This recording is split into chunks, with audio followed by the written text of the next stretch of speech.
Mushana. No, Charles Mangusha. Charles Mangusha? Okay. I haven't gotten out of Tuesday.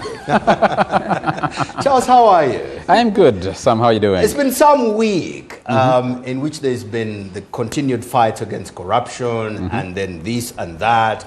And the political scene seems to be a little quiet. For a country that's just gotten out of an election, I'm not used to this silence. Is it a good thing or a bad thing? Well, it depends on how you look at it. Some people think we've started the campaign for 2031. We're already in full swing.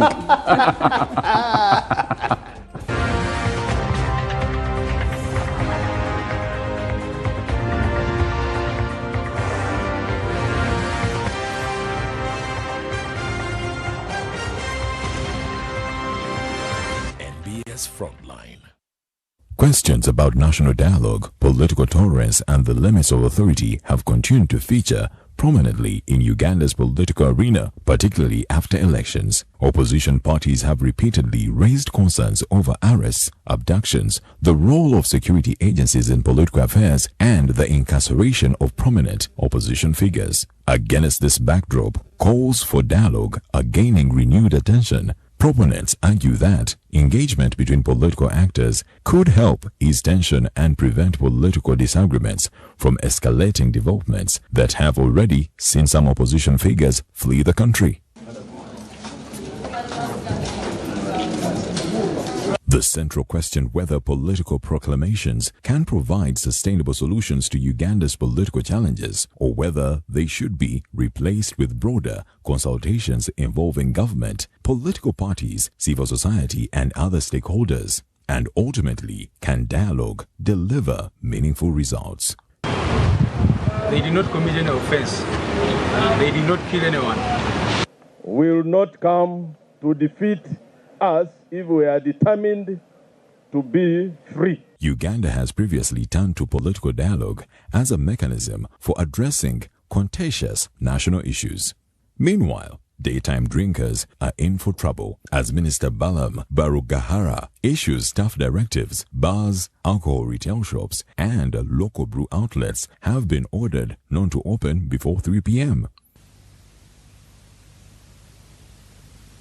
While drinkers may have to navigate the new directives, corrupt local government officials could face even tougher scrutiny. For close to a month, the minister has traversed the country inspecting service delivery across local government.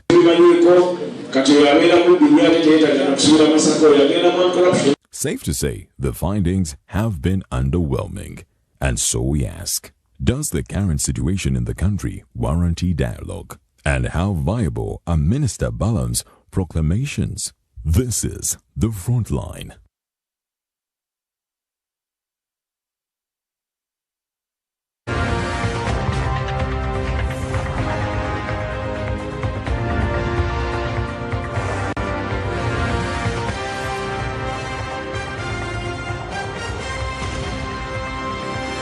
NBS Frontline. A very good evening and welcome to this edition of The Frontline on NBS TV. My name is Charles Mwangusha. And tonight, we continue the discussion about whether it is time for this country to engage in a national dialogue to resolve its many political issues, including, at this time, cases going on in courts of law. Are they political cases? Can they be resolved legally through the court system? Or do we need a different approach? There are many people have been asking for that. But also it is Balaam's moment. Balaam Barugahara Atenyi, as people call him, Minister for Local Governments. He's been shaking up the country.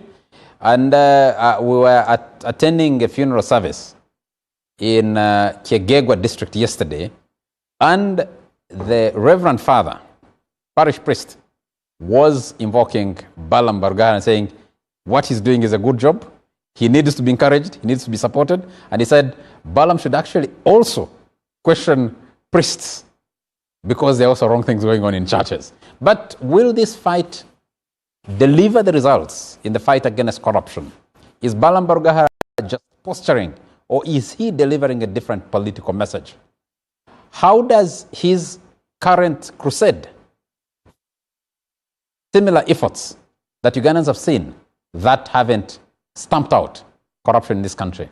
And will the barazas deliver the public to join in this fight against corruption? Of course, he's also issuing out some decrees. They are calling them the Balaam. We're calling them the Balaam decrees. He said that bars should not be open until 3 p.m. Use the morning hours to be productive. Drink in the night from 3 p.m. onwards, or otherwise there will be consequences. And you need to remember that Uganda is one of those countries with a very serious alcohol problem. We feature very highly as major alcohol consumers across the globe. And I think we top the African continent. We'll be discussing those and other issues. And tonight in studio, we'll be joined at some time by the Honorable Balaam Barugahara himself. He's been running barazas in Pakwach district today. He'll be joining us at some time. As the moment we are able to get to him, we will switch discussions and go to the discussion about his corruption fight. In the studio right now, we have a frontliner, political philosopher, advocate of the courts of judicature, and former member of parliament for Aru County, Odonga Samuel Otto. Very nice to have you. Yeah, thank you. I'm delighted to be here. Just a kind reminder, because of Pan-Africanism, I abandoned the name Samuel 10 years ago. I even saw an affidavit and it was advertised in the newspaper. So my right name is Odonga Otto. Yeah. Very nice to have you. Yeah. I have from the NRM Secretariat, Director of Communication, former Member of Parliament, the Honorable Emmanuel Lumala Dombo. Very nice to have you. It's a pleasure to meet once again, Charles, and for you to be here from the trenches of Burahia. And I think the public has been missing you. Thank you very much. And we'll be joined at some time by another guest. I will introduce him as soon as he gets into studio. I want to start with you, the Honorable Emmanuel Maladombo. The situation this country finds itself in is almost a political conundrum. The main opposition leader who participated, whose party scored the highest in the last two elections, 2026 and 2021, Bobby Wine, or Robert Senta Muchagulanyi, is in exile. The other major opposition leader, who was the leading opposition candidate in 2001, 2006, 2011, Kizza Besigye, is sick and incarcerated. But the country is running on, and people have been asking and saying, should at this point, there are many others who are facing trial. You have people like Mwanga Chivumbi, you have young men like Samuel Mugumya, you have other leaders from especially NUP and the general political opposition. They face different charges, so we'll not go into the details of the charges they face because we want to navigate carefully around the question of sub judice. But do you think, from where you sit, that a political dialogue to resolve this country, and I must put a disclaimer, people have told me that my questions are very long sometimes, I give them long backgrounds, but when the party your party, the NRM party, has just come out of an election, victorious, is this time to be discussing a national dialogue, you think?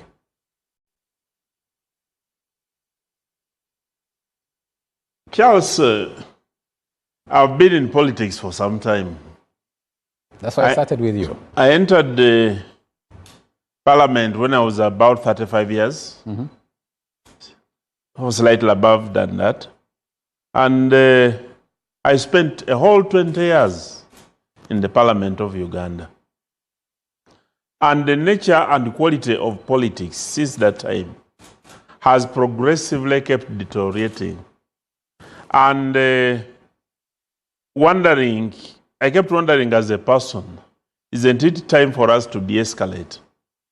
When you look at the language that leaders use against one another, when you look at how the names and the references they make to... Recently, I had my daughter's wedding.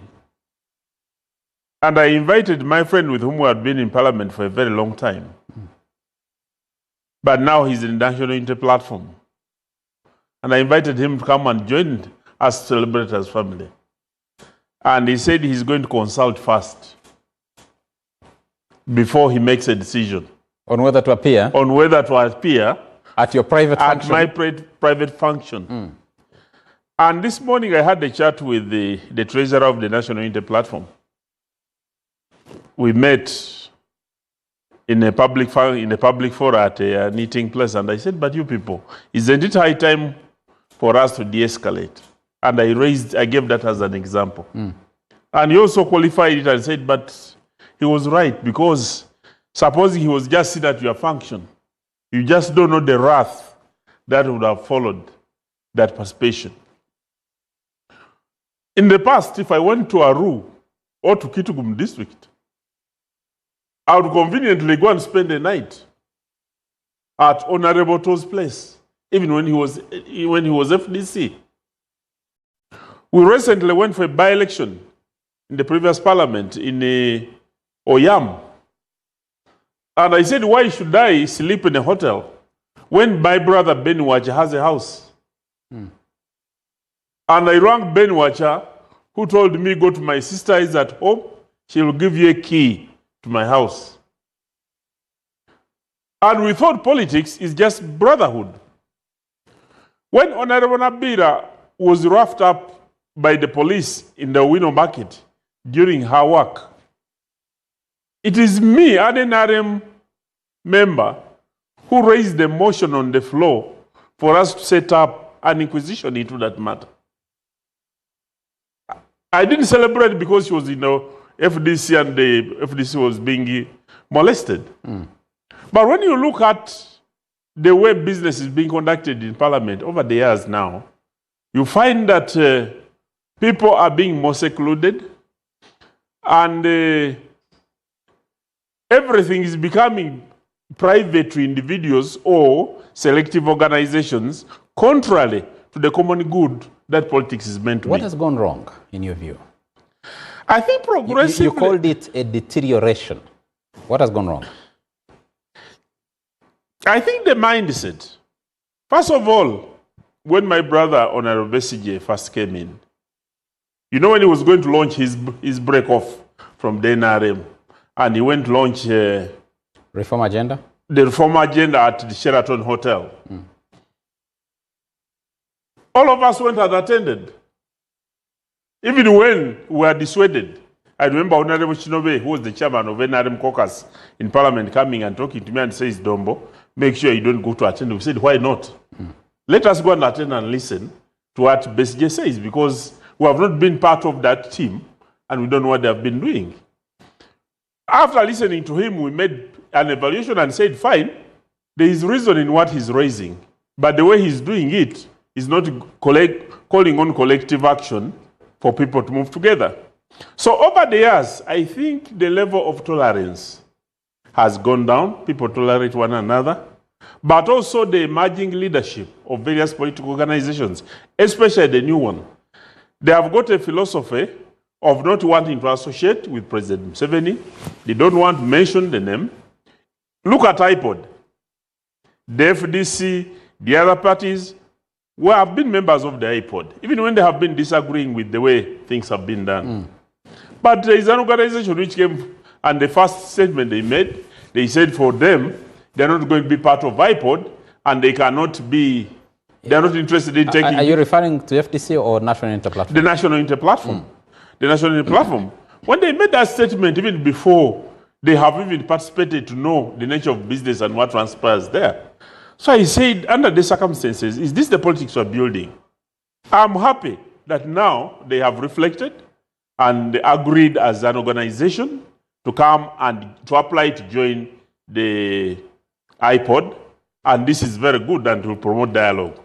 And at personal level, either in the House, we should encourage opportunities that create opportunities for across the IO business, so that people can talk to one another, people can refer to one another with respect, but also that whatever we are doing as a people, we do it for the national good.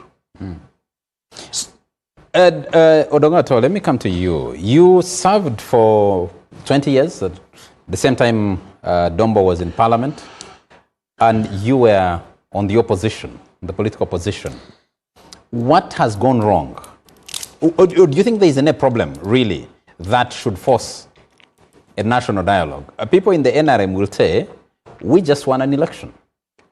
We performed better than the previous election. We have our numbers in parliament.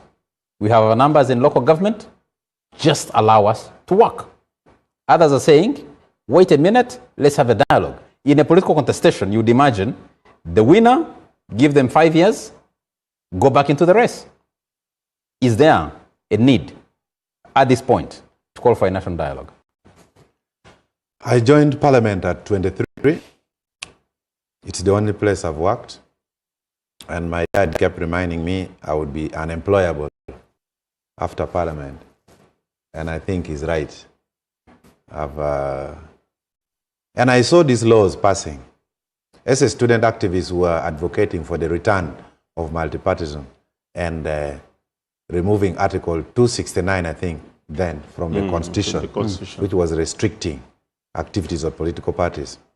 We saw the referendum to return the political parties. The first one aborted, I think, in 2006, 2001. Then it succeeded in 2005. Yeah. And before that, I was in an individual merit parliament. We used to be with, there was the freedom among MPs. I went up to the fundraising of Honorable Dora Biamokama in the West. I went to another fundraising in a school in Kichwamba in Kasese. We felt like a community. You would crisscross and go to the function of any MP without attachments. Now, even the parliamentary canteen collapsed immediately. Multipartism returned, because if you are taking your beer, you should now know that the next NRM or the next opposition is close to you. We used to drink there those days. I was not yet a teetotaler. Everyone was there. Tafire, Kazora, the late, rest in peace. It was a center of consensus. We were like a family.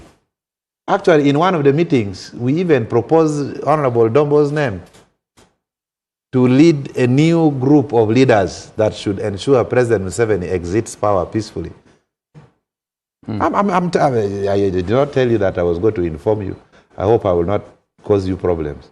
We had actually fronted him as one of the clear-headed former guild president and politician coming from eastern Uganda to prepare him for presidency around 2016. We formed PAFO, Parliamentary Advocacy Forum. So that spirit of love and togetherness has disappeared with multipartism. This experiment of multipartism is not working.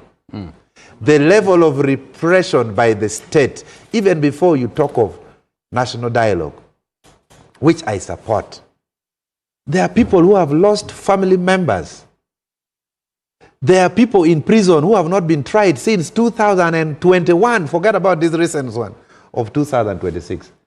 There is a video of the elections of 2021 when President Museveni's convoy was passing. Those days, the National Unity people would chant. They shot and killed 2 people in the convoy. People have been killed. We have so many political prisoners. Now, honestly speaking, if you are Mufumbiro, they call him Honorable Mufumbiro, you are in prison, your wife died, you cannot come and bury. And then you are saying national dialogue. So the political repression is radicalizing people. People are bitter. The other day, there is a lady opposite my home in Ndeje. I will not mention her name. She told me there were people taking pictures of my house, taking screenshots. I was away. She told me after 2 days. I said, why didn't you call me to tell me? She said, these days, they may be tracking your phone and they will take me to the basement just for calling me to inform me that there is a stranger taking photos of your taking house. Photos. So you're going to have, in fact, the political word is now, the repression has brought self-censorship. People have decided to keep quiet and behave like a tortoise and put their head back into the shell. So the censorship is becoming individual. There is an argument, Honorable Dongota, that says this is political contestation. You contested in 2021, you lost the election. settle back, organize your party, plan, mobilize to contest again after 5 years. If you contest after those 5 years, you're not successful, wait for another 5 years. But the ruling party and the state will say, you are not giving us space to govern with the mandate that we have received. Yeah. And the actions being taken are being taken precisely because you haven't given us the space. You are thinking alternative. The better question would be, are we for a politics of winner takes all? That because Bobby Wine has lost, Besigye has lost, Udongato had lost, we want nothing from them other than paying their taxes. Isn't that the constitution that we are governed under? Isn't it a winner takes it all, winner take all constitution? That is a very bad concept, and that is what is bringing division. I had challenged. Is it a bad concept? Is it a bad constitution? Actually, the winner takes all. You know, there was a former president of US in the 1600s.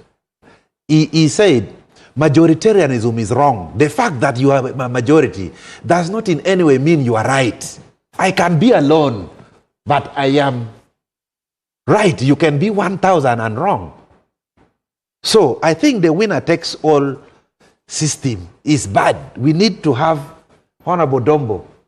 We need to have a fairly exclusive government. I challenge President Museveni. Why can't you appoint Bobby Wine Minister for Foreign Affairs and let him decline? And it will heal Ugandans. And President Museveni will give you an answer and say, I appointed Beatrice Anywa before she belonged to NRM. I appointed Betty Kamya. Yes, I appointed Betty Kamya. I appointed Norbert Mao, who is the leader of an opposition political party. He will tell you, I appointed Betty Amongi. I have appointed many from the opposition. They're in my cabinet. I appointed Henry Tumukunde, who contested against me. Mangusha, you see, President Museveni, to appoint you, you first have to convert from blue or to be yellow. We want you to appoint people and they maintain their distinctiveness. Being a guerrilla fighter, he believes in loyalty. Loyalty is the first password. So I would challenge government. This is the time that you even need, like Yusuf Sibambi, Bobby Wine, you need to crisscross and get opposition figures. Mwiru Paul, I would not have a problem with. Do you really believe that Bobby Wine would accept an appointment into M7 government after losing to him in the last election and the previous one? Now that one you need to ask him. But what I'm trying to say, the country needs to heal. You're making the proposal. Yeah, but people are very bitter. We have been completely excluded. We have been completely excluded. You and Emmanuel Dombo spent 20 years in Parliament. Yeah. You never proposed to move away from the winner-take-all arrangement among the constitutional amendments, and we've had many. Yeah, and that is the biggest challenge we did as a country. Because, Dombo, you remember when President Museveni was campaigning for multipartyism, his philosophy was that let us release the opposition from the house and they get out of here. You are attributing that to the whole country. I am asking you the question as someone who served in Parliament for 20 years. You never saw it then? No, we did not know that this multipartyism would fail. It has now failed. The other time I told you I was heading to Brussels. My car got a mechanical problem in front of CMI. It is now a hotel owned by Sudi. So I parked in front of CMI. They detained my car for 8 hours that they're doing intelligence, counterintelligence. Why an opposition member of parliament, his car of all places, should stop here. So even the state actors, the security agencies, don't understand being an opposition. They think we are an enemy of the state. They think Mwiru Paul is Joseph Kony, is Al-Shabaab, is Jamil Mukulu. So if Mwiru Paul is Joseph Kony, why do you pay him salary? Why do you pay him salary? Would you account for yourself as a political actor? As somebody who served in Parliament? Yeah. Yes, the security agencies might do their work the way they do it, but you, as political actors, and allow me to introduce the Honorable Paul Mwiru. Honorable Paul Mwiru, very nice to have you on the front line tonight. Thank you. You wanted to say hello to your viewers and your constituents. My apologies. I'm just returning from Masaka, where the Thanksgiving of Honorable Javila, Luvoa Sevina, and the jam held me up. But I'm glad to be here. Very nice. With my colleagues, Honorable Dongauto and Honorable Emmanuel Domba. I have something special with Honorable Dongauto. Yes. We share The history, yes. Okay.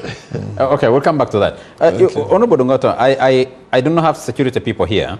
They can account for whatever they do, whether it is in the protection of the state or the protection of the government in power or the administration in power. That's a different discussion.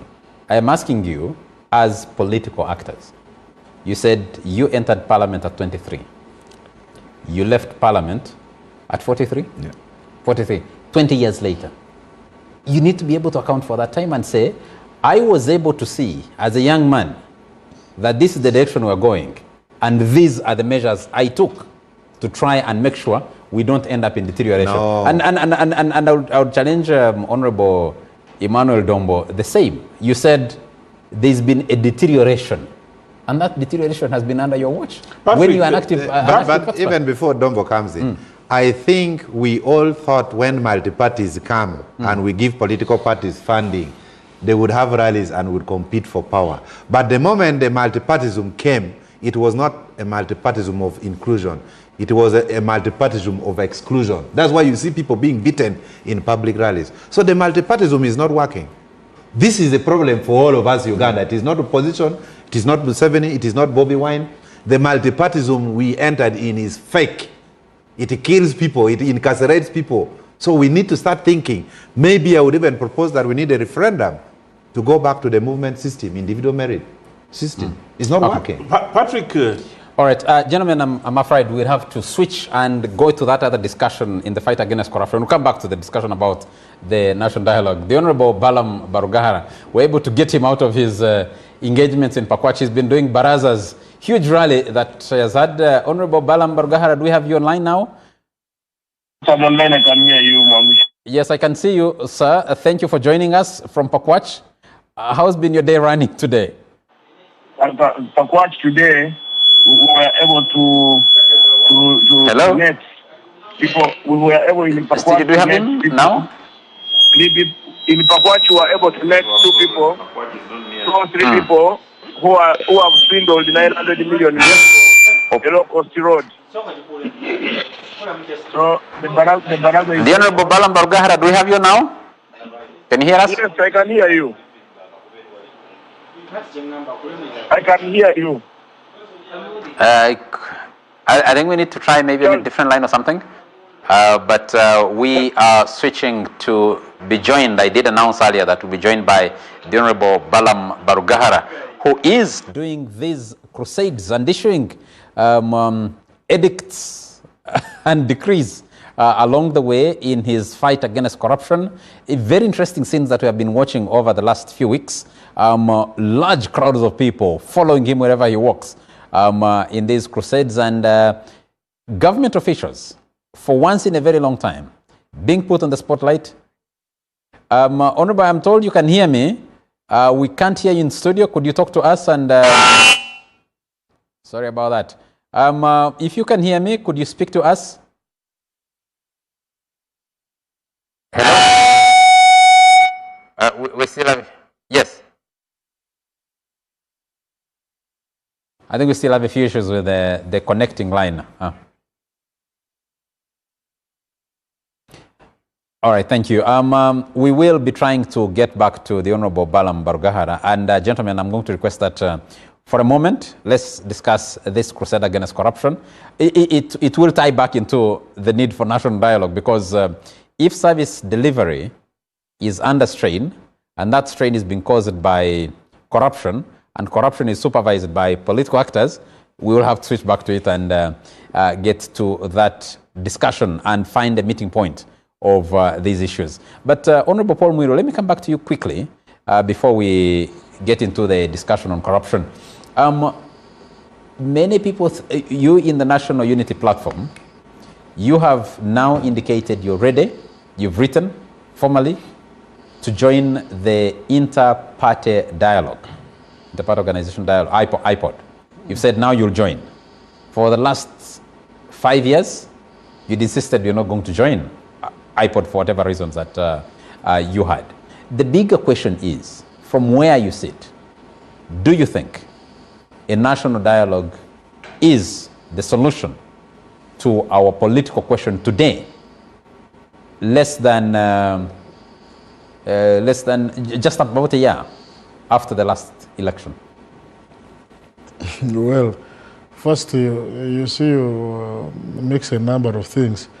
Of course, the background is that we are conscripted into joining, because when you have a right to associate, you have a right to disassociate.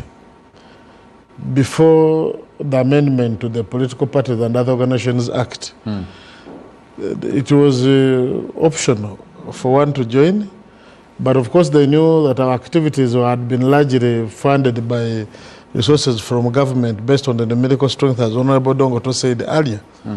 Those who are acting in bad faith, violating the rules of legislation, that they came up with a law which was targeting a national unity platform, they had actually to do that.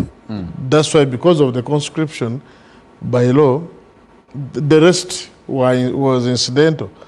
That if you wanted to survive as a political organization, the prudent thing for you to do was to do what is there, but we challenged even that law in their court. And the constitutional petitions by law are supposed to get the urgency they're supposed to get, but they sat on that, on the law as is. To me, I think the question of dialogue, we even simplified it. We say that, you see, if there's dialogue, we have no problem. But the issue has been that actually, who is the guarantor that whatever we talk about will actually give effect? But also, three, the conduct. When you read our constitution, it has a preamble. It talks about our history, where we have come from. When you refer to what you call an election, which was just concluded, of course you know what happened. It is still vivid in your mind. But even if I were to start from what we've just concluded, they will say elections. You know what happened. Actually, this was my first time to see that actually police was interested in influencing who becomes an LC, one chairperson of an area. We raised these things. People petitioned, actually, even in, I'll give an example, like in Jinja at Iganga Road. They came and they counted half the line of an opposition person, then they moved on NRM, then they declared. A petition was raised in several places. Even in some other places, they would even have declared that Dombo has won. He has got 200 votes, Otto 80. But we are going to give the results at the sub-county. As you reach there, then they would say Otto has won. They swap the result. All these issues were raised. Then they said, no, now that you are patient, the commission wait for the result. They announced another day, an election at LC2. So the question is lingering in our mind. You have not resolved LC1. But the electoral college for LC2, that those who have been in LC1. Even we don't even get small things. For instance, you see, President Museveni went to the bush and the group, not that because there were no hospitals or there were no schools, there were governance issues.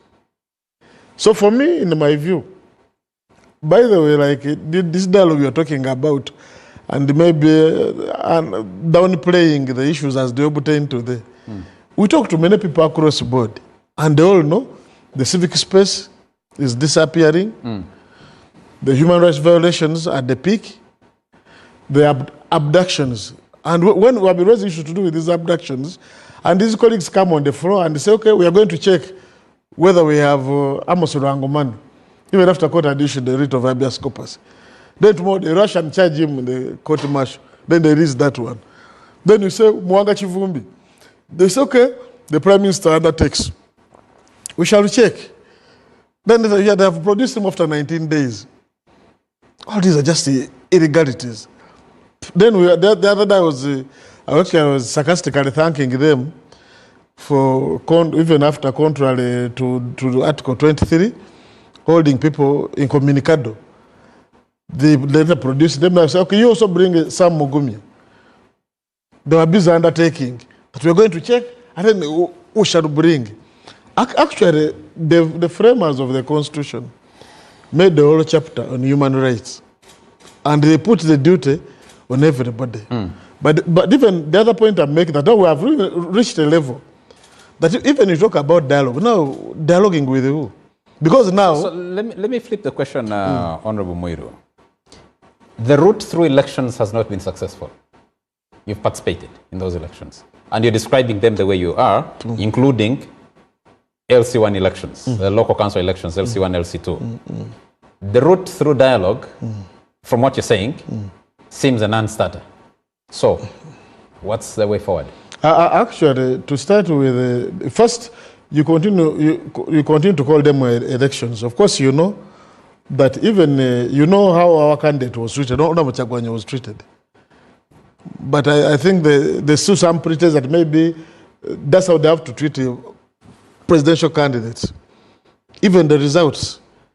Why we insisted on even declaring the results and publishing them in the Gazette the way the law provides is that we actually even still have the other forms.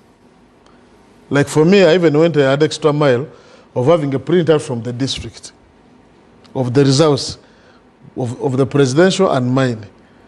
And what we are gathering that actually from that percentage they created of 71, it can be substantiated. Up to today, we have never seen the results. But the lists are still very comfortable to say, there was an election. Someone was declared with 71%. If you won, it is fine. Bring out the result. Now I want to show you that to us, that doesn't pass the test of the election. Then too, when you talk about dialogue now, everybody actually... Honorable Muiru, I'm sorry I have to disrupt you because we have Balaam back. We've been trying to link with him and the connection has been poor. The Honorable Balaam Barugahara, do we now have you with us? Thank you for joining us from Pakwach. Thank you everyone. Thank you to the panelists. Good evening. Good evening. I'm told that you're still holding your barazas up to now. Are they still running? The baraza, the line is, I'm left with about 150 people expressing their views. Okay. So this is the people parliament, and we let people work in the day. Then in the evening, they come and express their views and expose the different rackets of corruption so that we can fix them and attend to them. Pakwach is district number what, since you started your crusade? Pakwach should be, now West Nile is the region number 3. Region number 4. Region number 4. We started in Bugisu, where we went to Bulambuli, we went to Namisindwa, we went to Mbale City and Mbale district, where close to 40 civil servants were interdicted and taken to court. Out of 40, 26 DPP sanctioned their files, so they are in court, at anti-corruption court. 14 are pending forensic audit, material audit, and these other audits. Then we moved now to Masaka. In Masaka, the worst district hit was Zimbabwe, where 16 people were arrested in different departments for collecting money fraudulently to give people titles which were not there. And yet the president had paid for the titles, government had paid for the titles, 1,500 titles. So they collected from the public about 10 billion under the watchful eyes of our technical people in the district, by the district land office and others at large. So 16 people today, 8 appeared in court. 8 more will appear. Their files are pending some audit. Then in Masaka district, we didn't net any. In the district of Masaka, it performed really very well. The hospitals were functioning. The medicine was there. The only problem in Masaka, they have sold the NFL land. They have created 700 titles on NFL land. 700 titles on government land, and they have cut trees. Instead of, they have removed our indigenous tree, planting now pine. So when I called the Honorable Tafire, he wasn't aware. So now those people who made the titles and the people whose titles were made, the president will issue a directive to have those titles cancelled in the coming days. So Masaka performed generally well. Masaka City, there were issues of land where government land has been sold, and the few instances of corruption where Chairman LC1 stole money, keeps collecting money from people to benefit from PDM, and another case where a hospital in Nyendo Mukungwe, where drugs were not even a single drop of drug was found, and yet they had just supplied them drugs the previous week. and Masaka Hospital where they extort money, whoever goes there for labor, they don't allow now people to push their kids. They tell them you need an operation. So generally out of 10, 9 go for cesarean, implying they want money, the doctors want money. So now that is under investigation with Minister of Health. Then in Zimbabwe, from everybody, apart from the cow, is the only one surviving. The rest, all of them have issues. One doctor, the DHO, sold the equipment of a private clinic and took it to another clinic in a neighboring district. He was arrested and given bond, not taken to court, given bond. So all that impunity must stop. Then the town clerk has been collecting money in his own pocket.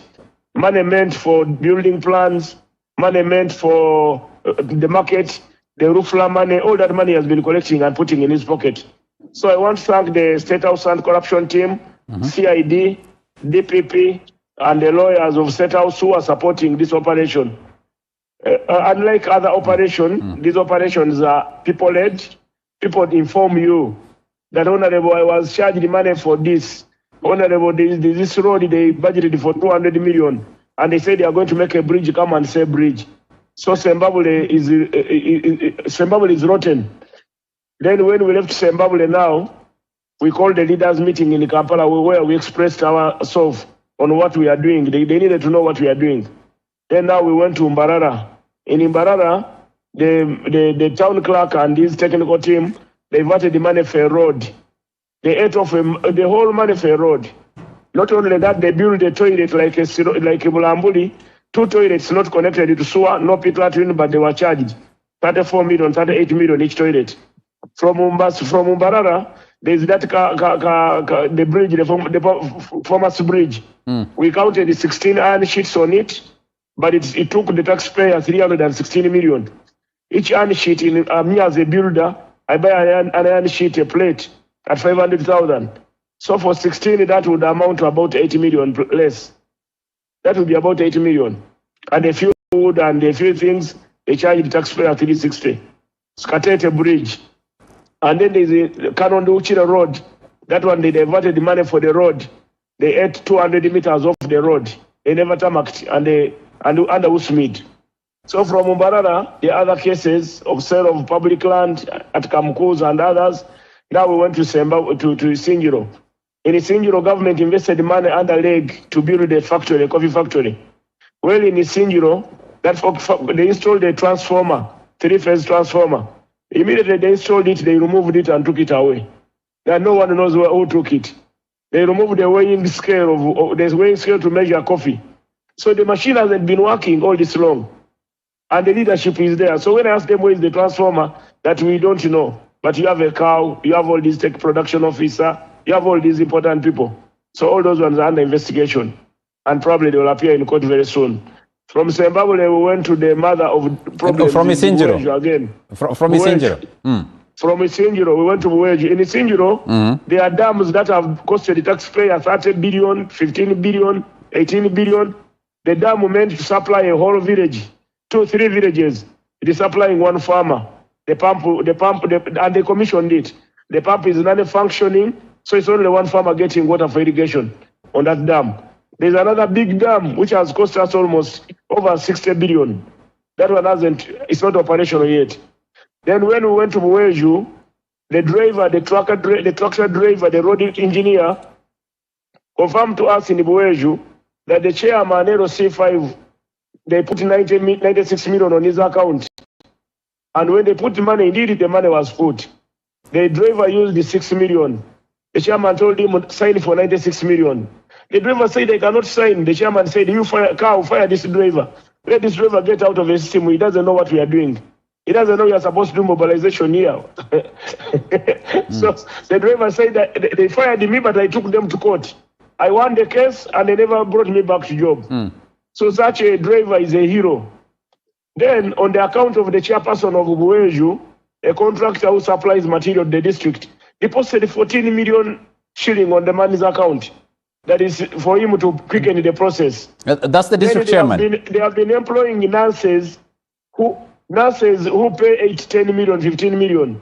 The volunteer nurses who have been in the hospital have never been considered. So that amount to corruption. So wage is there. Now we went to the Right Honorable Deputy Speaker's district. Mitoma. They build that is Mitoma. They have built a toilet just behind the Rufla. Rufla is the slaughterhouse. A pit latrine which is full to capacity. A slaughterhouse just behind it. No water, nothing. So the flies fly from the pit latrine to the slaughterhouse. However, the slaughterhouse was budgeted for 90 million. When you look at it with your eyes, even me who can't build expensive houses, I know it can't take 70 million.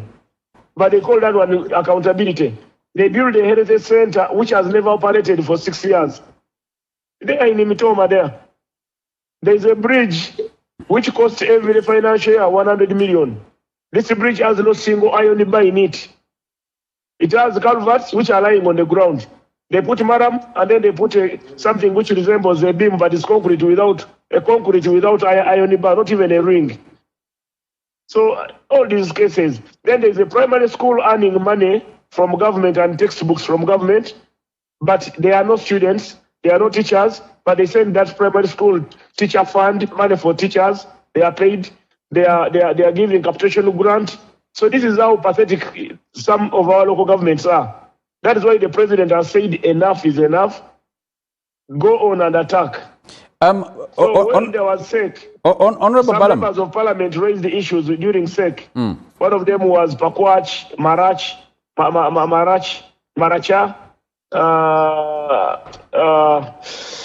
somewhere there, Queen, Budaka. There were like 6 districts raising issues on PDM. But when you come for PDM, you get other dangers, you get other problems. So this fight is not my fight.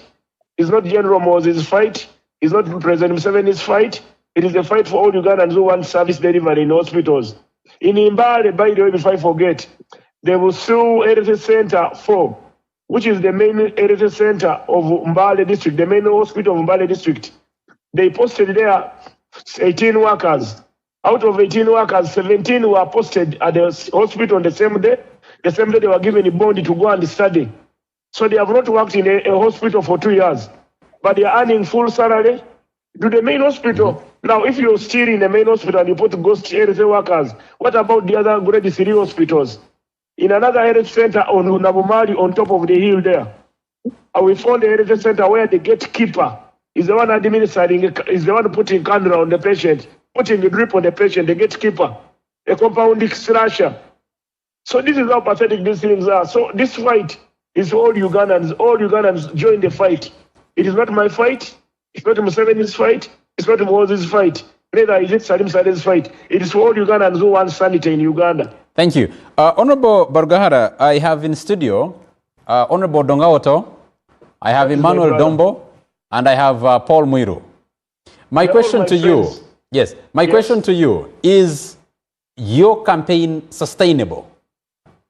It can be sustainable if at all it is supported by all Ugandans. This is a people campaign.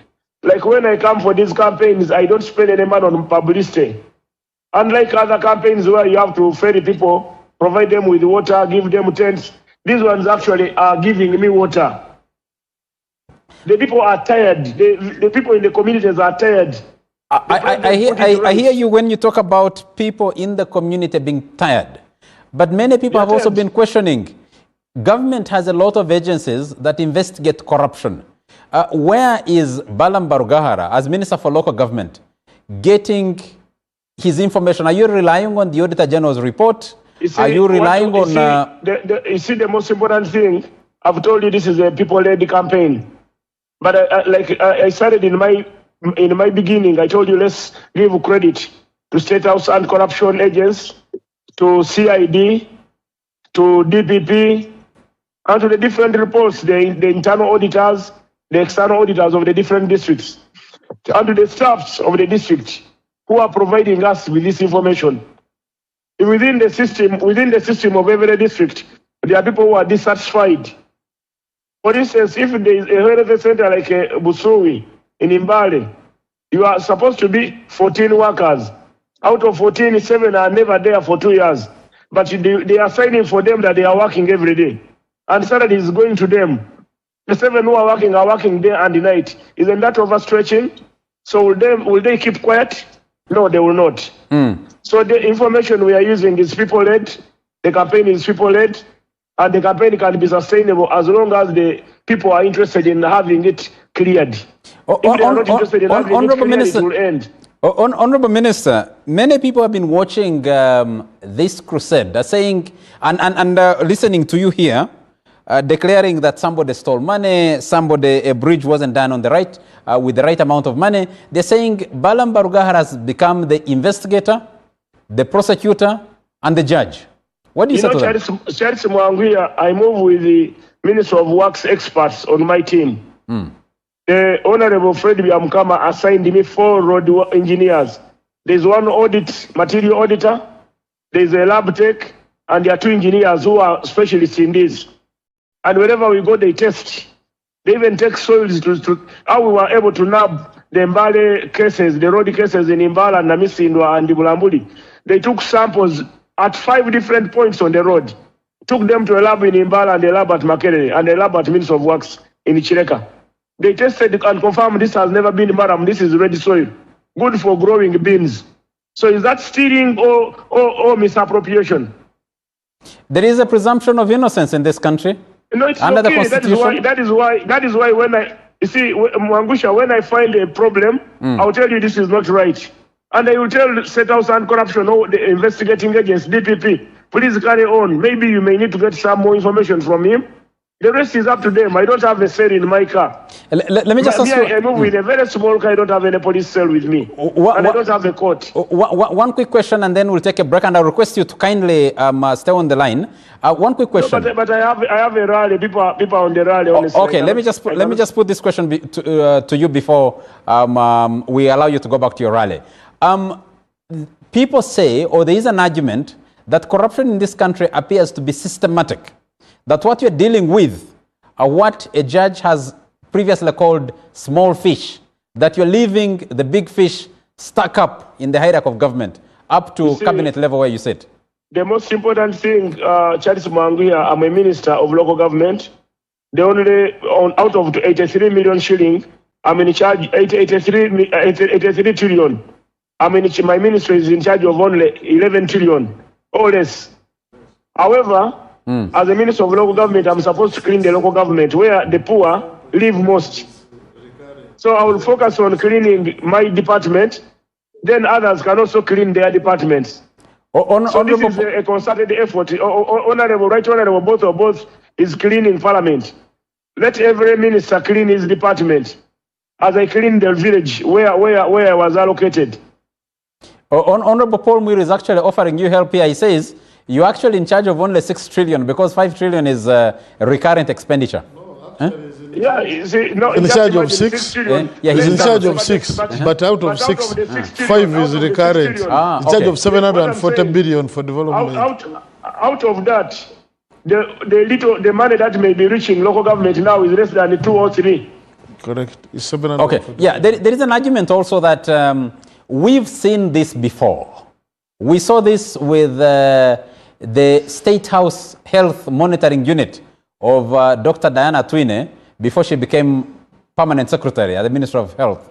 We saw it with Colonel Edith Nakalema when the State House Anti-Corruption Unit had just been established. How will the Balaam Barugahara, Minister for Local Government, and Justin Namere, Minister of State, campaign? Fair. Now, you see, the most important thing what we need to do, all of you, I want to work closely with the local government public accounts committee. I want to work closely with all the people who in anti-corruption. We can work together and solve what we can. We may not solve everything.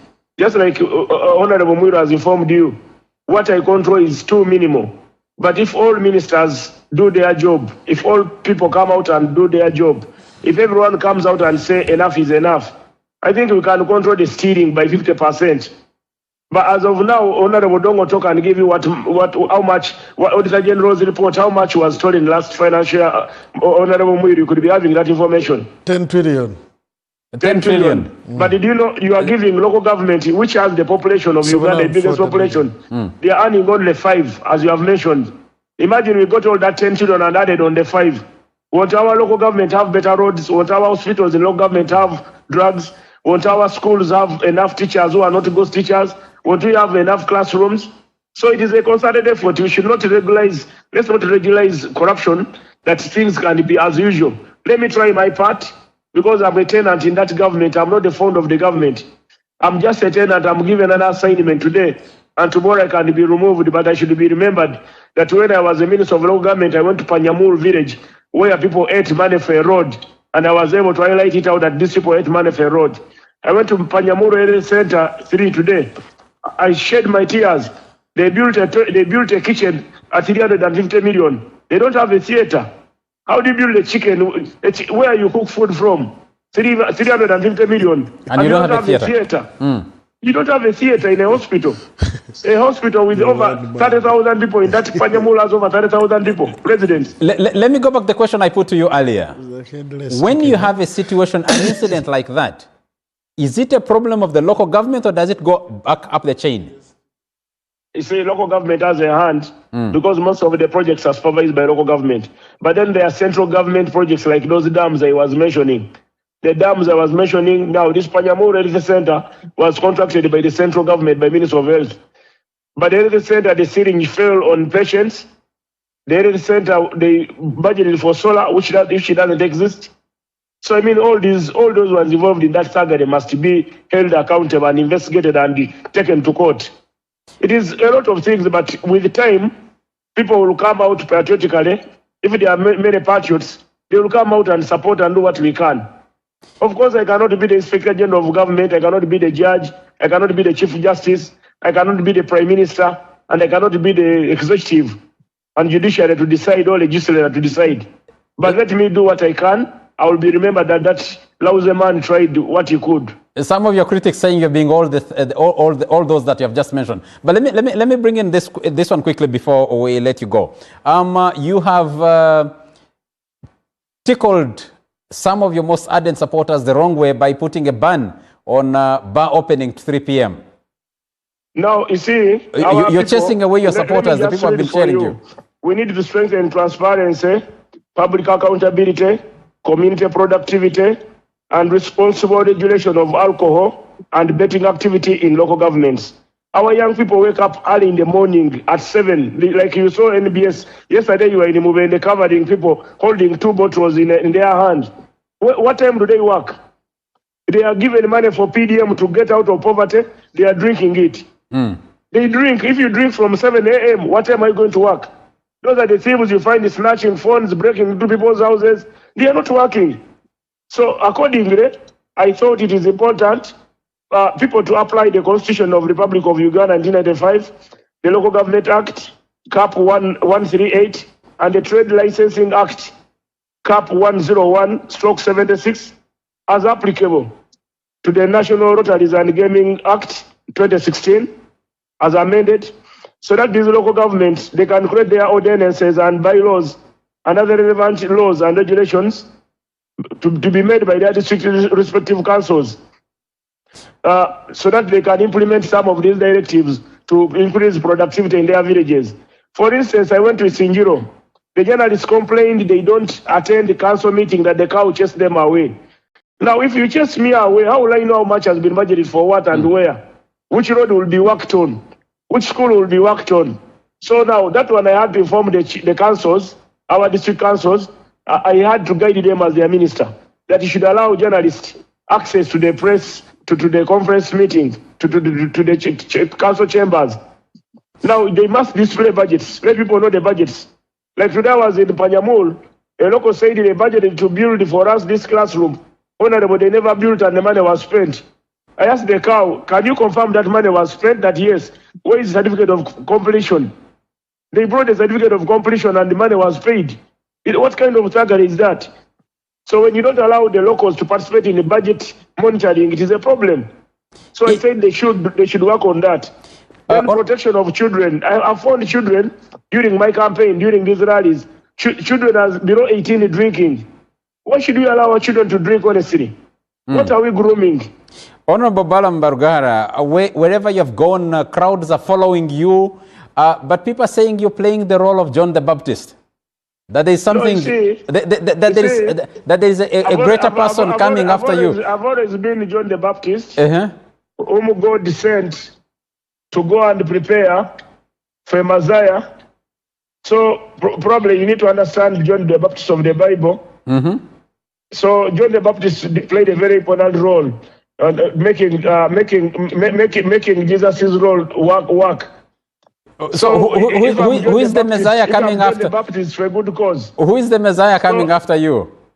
So you see, there is the forerunner is Jesus Christ. He prepared for the way for the coming of the Messiah. If we refer that to Isaiah chapter 40, verse 3, and in Matthew as well, in Matthew chapter 3, verse 3. Don't go to answer the question. I'm a preacher of repentance. I'm a baptizer. I'm an announcer of the Messiah. I have a prophetic voice. So Odongoto, I'm sure my brother Odongoto, who has been my friend. You're my good friend. I'm just a call away from you. But I was seeing the pictures in Isingiro, and then you see a big banner of President Museveni and a banner of President Muhoozi in a baraza to fight corruption. So why would it turn political? This is time for work. You see those banners, I don't know who brought them. I found them there. You need those are locals. You see, Odonga, you have been doing campaigns. You find someone I was with you at Makerere, and people were wearing Obote's t-shirts. Obote who was in Zambia. And then they would say to Agalo Obote, that's it. You remember? Anyway, for me, I wish you well. You are doing a good job. I would be very unfair for you to leave the show without saying push on. I'm surprised it's coming to 11. You are still working, and I wish you good health. Thank you very much, my brother. Honorable, unfortunately, if you can stay with us, we'll appreciate, but we got to take a break. I was in Chegego, and a priest said you should expand. 50 people to air out their views. Let me listen to them. Yes. We shall have another engagement, but I pray for all of you. Reach home well and work hard. Thank you. Also pray for you. Let's take a quick commercial break, and when we come back, we'll go back into the discussion. What Honorable Balaam Barugahara has just talked about. We'll engage.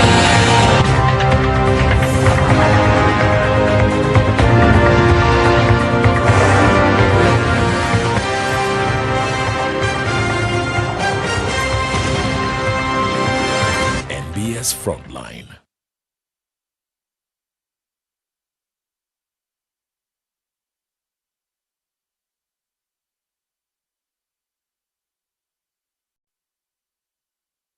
Can I have a light, please?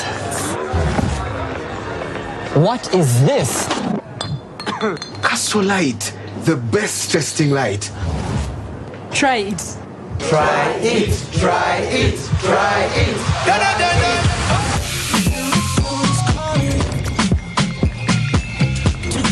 Guys, look at this post.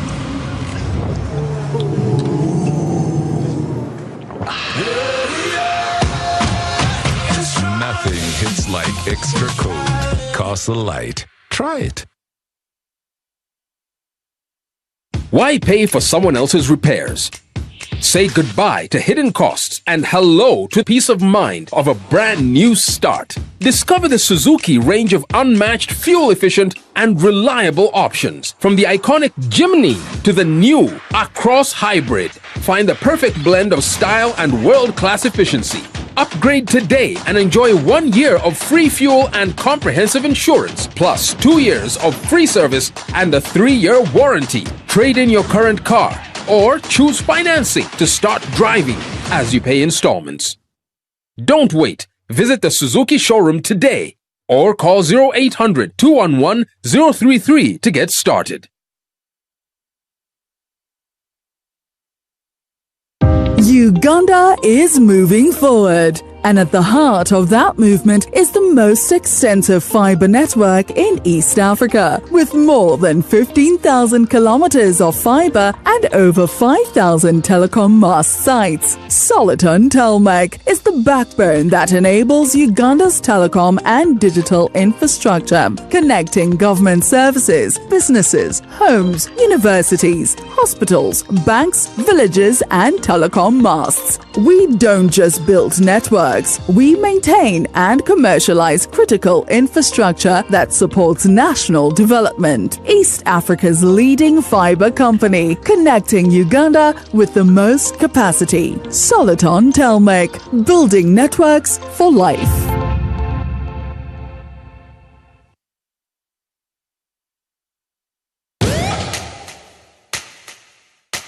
We don't need anyone's permission to move forward. What we need is the power to do it our way. Spiro is not your typical EV company. It's the power grid for African ambition. A network that connects Nairobi to Kigali, Lagos to Lome, Dar to Kampala. Not with cables and wires, but with clean, quiet, relentless movement. This is Africa, powered by us.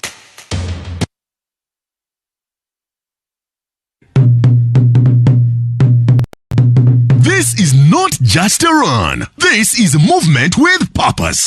Join us on 30th August 2026 at Kololo Ceremonial Grounds for the Cancer Run 2026. Starting at 6 a.m. Also taking place simultaneously in other districts across Uganda for the completion of the One-Stop Cancer Center at Nsambia Hospital. Registration is only 30,000 Ugandan shillings online using Gonza Pay. Gates are available at all Centenary Bank branches, Capital Shoppers outlets, Bread House branches, the Cancer Run office on Zimwa Road, Muyenga, the Rotary Uganda office at Nick Building, and Rotary clubs across the country. The Rotary Cancer Run 2026 is organized in partnership with the Parliament of Uganda, Centenary Bank, Crystal Water, and NBS Sport, championing Ugandan sport.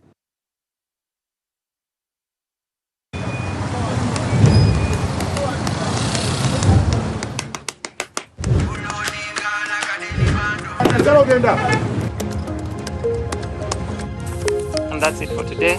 Till the next episode.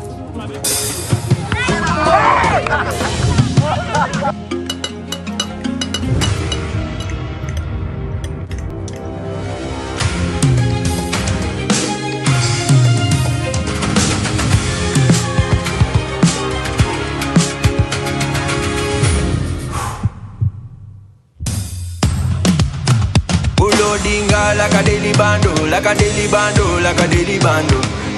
Omuliro nguwulira muli mu mutima kukankana like drums. Kalakata, kalakata, endungu ya kusabula. We gonna do free on fire, free on fire, free on fire.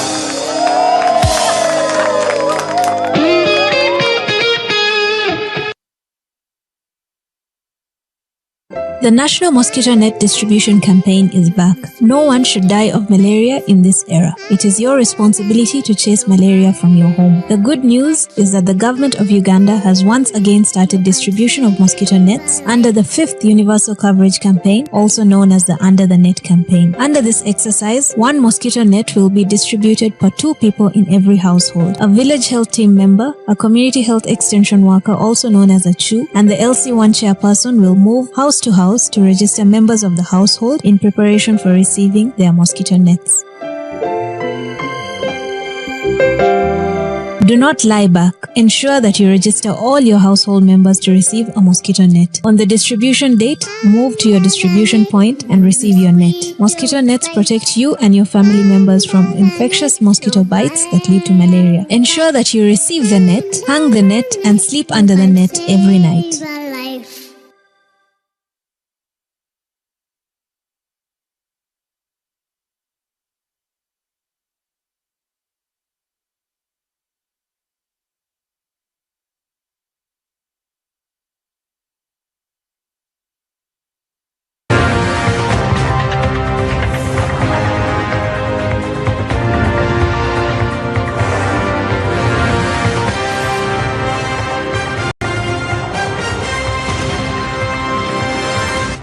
Frontline. Welcome back. This is the Frontline, and we have unfortunately had to lose the Honorable Balaam Barugahara. He's still going on with his rally or baraza. That's what he calls it. Those actually live pictures coming in from Pakwach, where he is at the moment, still meeting people. What you saw on the screen well earlier with him putting on a suit is a photo of him that we had taken earlier, but that is the rally that's still going on in Pakwach, where he is currently camped. And we thank him for having joined us to have that discussion of what he is doing. There seems to be some consensus that, let me not pick my own opinion. Let me pick Ken Mutenyo. Ken Mutenyo is watching us and he says, personally, I'm of the opinion that Honorable Balaam must be applauded and supported instead of the negative energy from some quarters. All corrupt tendencies must be fought at all costs, And wherever it's found, my man Atenyi Songambere, as citizens, we're tired of corrupt people. Can we discuss the how later and handle the what now? That's Ken Motenyo. William Mobiru from Nabingo says, Odonga Oto, stop being dramatic. How can you propose that President Museveni should appoint Bobby Wine as he says Minister for Foreign Affairs, but you talked about him as being Vice President or whatever. He says you're being dramatic about that. My friend, let me see, someone, this is Ario Medax watching from Montungamo. Thank you for watching. And I have Timothy Bala Ruhweza also watching us from, yeah, this one is in Ruengaju in Kabarole district. I have, we'll pick some of these up at some point. But let's step for a moment with Balaam's crusade. And I want to pick it from you.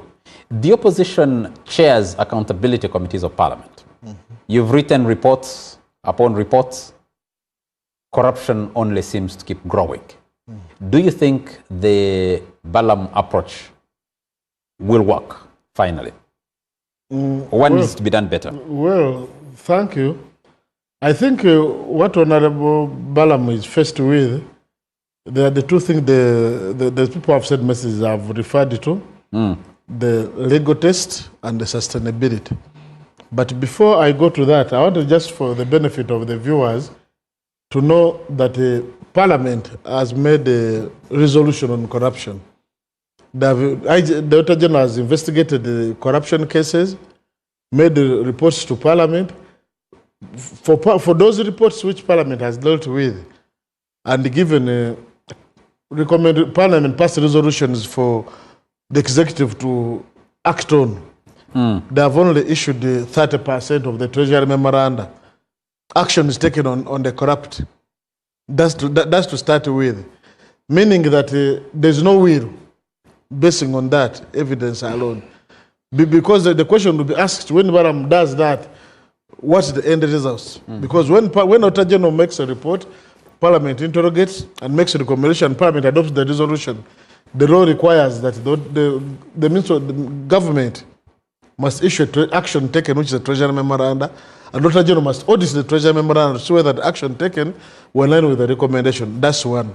But also two, and most important, you see, it's not that we don't want Balaam. Now, like for me, for my case, like I would say for the benefit of the many supporters that I wish him well, people need to understand two things. The last financial year, we read the budget of 72 trillion.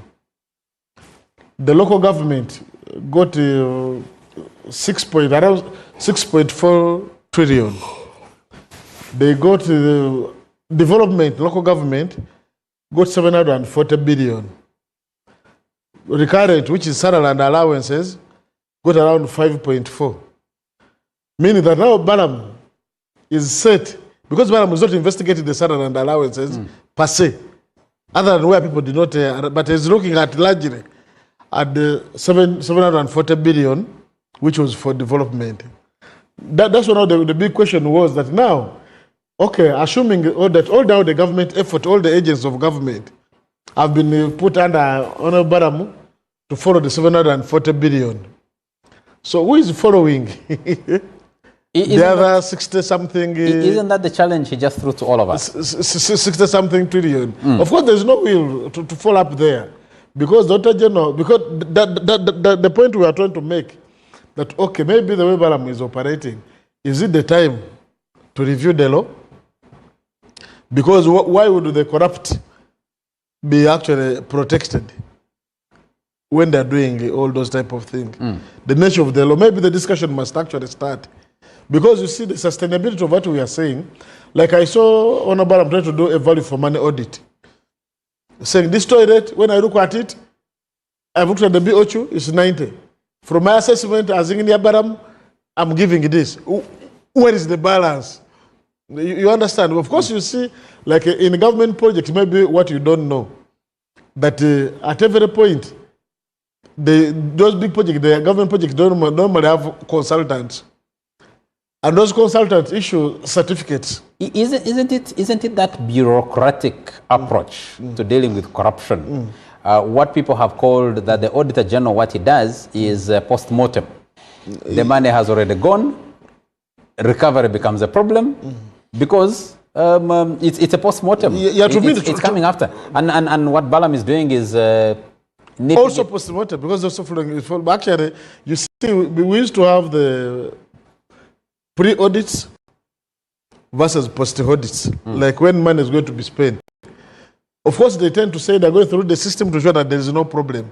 But when it comes to the actual work being done, Dr. Jen has been doing the value for money audits, try to look and find out what someone is doing. But you see, why to some extent, what Balaam is doing, what we have been fighting for. When we were in the 9th and 10th Parliament, I kept on raising my voice over the market, the central market. Then you see that they don't allow even an area MP to go and visit. They were saying, no, the contractor doesn't want anybody to enter the site. But people kept on telling us, these people have adjusted the size of the stalls from the BOQ. 2, they are building lesser floor on the central market. In Fort Porto, that's what happened. No, so, in Fort Porto, they are no, even me. Actually, I kept on... They said a complete floor I kept on raising it on the floor. Then was, but are you an engineer? People kept on questioning me. But at the end of the project, they added of the market lesser floor, and they were telling me the prices went up. What's your suggestion on how to deal with corruption? What are you saying should be done? Because everything you're talking about has been done, has been attempted. Yes. You have a multiplicity of agencies supposed to be fighting corruption. It's not... actually, it's to not me, yes, it's not again, people have been, out of my experience, what we need to deal with is maladministration. Because you realize that there are many agencies trying to fight corruption, but they are covering more the truth than how they would be revealing it. That alone also creates the problem. Because like what Balaam has been telling you, you go somewhere, people have the information, but you have a PISO, a parish intelligence officer, you have a GISO, you have DISO, you have RISO, you have CISO, you have the structures there. You have the economic monitoring. You have everything, meaning that once corruption was adopted as an ideology of NRM, you understand that if you die with corruption, then the system would collapse. So is the NRM that's why that's what the president said, that does not support lifestyle audits.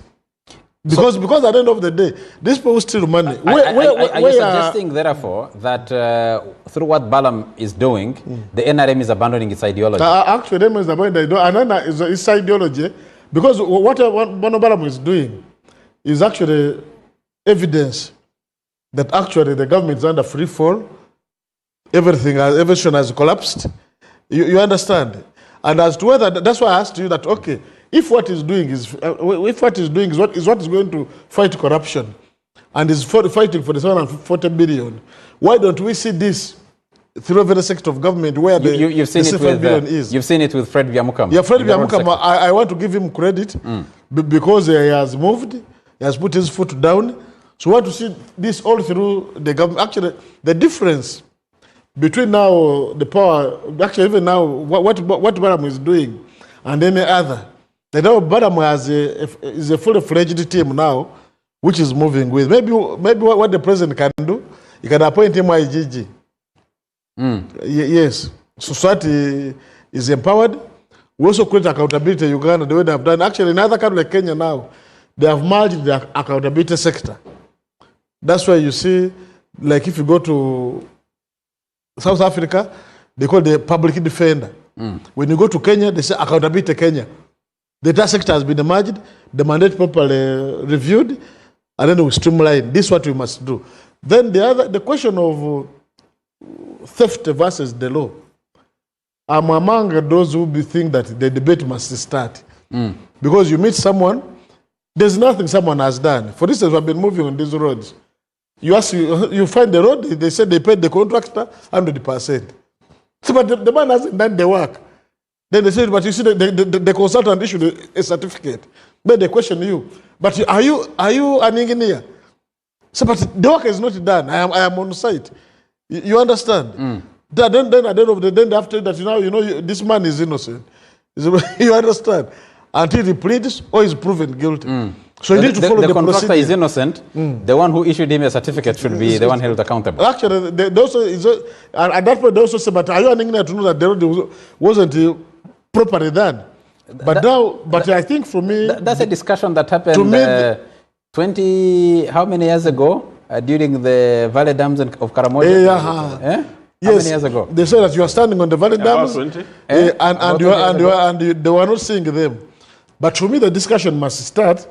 What Honorable Balaam actually has done, it's what we have been doing and complaining. I'll put this question to Emmanuel Dombo, but after a very short commercial break. It's from Felix Muhanguze, who is in Chitagata Shema, who says, let the minister tell the country why he is harsh on civil servants, but seems unbothered on political leaders who are mentioned to have participated in the scandals. And he did mention a district chairman who has been receiving money on his account, and a cut from projects, and also talking about sale of jobs. But you'll speak to the role of political leaders, current and former, who have been aiding or participating in this corruption. After a very short break, we'll be right back.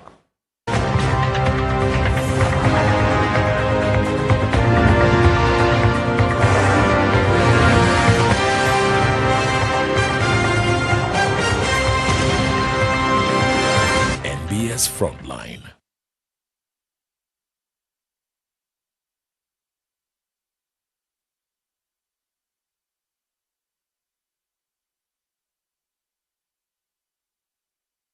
Billions are invested, promises are made, projects are launched.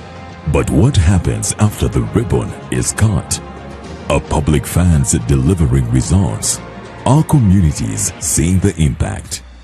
Every Sunday, NBS Television follows the money, audits the promises, and examines the projects shaping Uganda with facts, evidence, and voices from the ground. Fixing Uganda, auditing progress, demanding accountability. Every Sunday, only on NBS Television. Hey travelers, are you a family gearing up for that big vacation, a hustler working abroad coming home, or your squad chasing sunsets and passport stamps? It's time you lock in. Say goodbye to long airport queues, shocking roaming bills, and the stress of hunting for local SIM cards, because now you can travel like a local. Stay connected in over 180 countries. Just scan, tap, and boom! Instant data the moment you reach your destination. Get your Rogue Travel eSIM today at travel.roguetelecom.co.ug. Contact us on 020-500-123.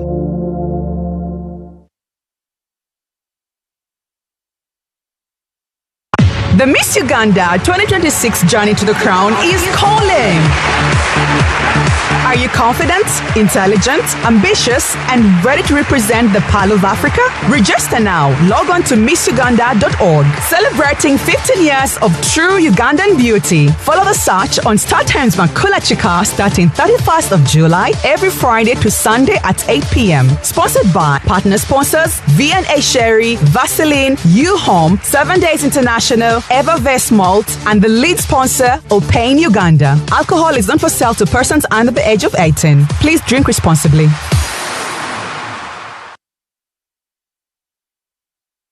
I'm seeing you in a huge forest. Huge forest. Yes, I deal in forestry. You deal in forest. Yes. Hallelujah! In the name of Jesus. And I'm seeing a plane. Are you planning on traveling? Yes, to America. To America. Yes. Watch the power of prophecy with Prophet Elvis Mbonye this Saturday, 6:30 p.m. on NBS TV, Uganda.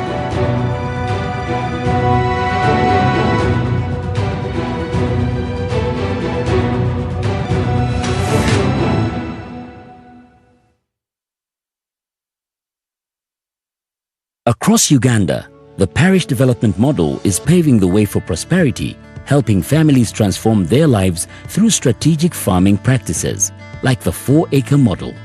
In our Chibaro, of 1996, we said first acre, put coffee. Second acre, fruits. The third acre, you put pasture for dairy cows. The fourth acre, for food, cassava. The good thing is that now cassava is also becoming a very good cash product, but at least for food. Then, mind you, the backyard. You put poultry for eggs, you put piggery. I'm in a 1 acre plot of land. In this 1 acre, Your Excellency, I practice this banana plantation. I also practice coffee. I also have dairy, Your Excellency. Every month, Your Excellency, I get 500,000 from these bunches. The 7 activities we recommended, they have a big global demand. We have 10,000 Nile tilapia fish and 10,000 African catfish. And when we sell our 10,000 tilapia, we get in one harvest 20 million shillings. Fruits, especially capsule, which is cold, can do very high value crops like apples. And then finally, those who are near the wetlands, like the ones in Bukit who are wasting the wetlands, they should do fish farming, not in the center of the swamp, but at the edge of the swamp. From coffee farms to fish ponds, the 4-acre model is empowering Ugandans to transform their lives. The parish development model is your pathway to wealth creation. This message is brought to you by the Ministry of ICT and National Guidance.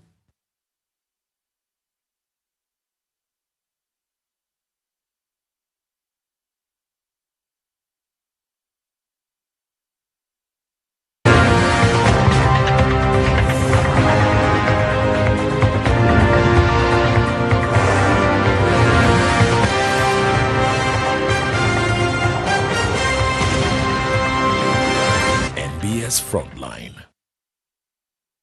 You're still watching the Frontline on NBS TV, and tonight we have the Honorable Paul Mwiru, we have the Honorable Emmanuel Lumala Dombo, and we have the Honorable Odonga Oto, and we're discussing corruption. We're also discussing, yes, the Balaam decrees and edicts and his sweeping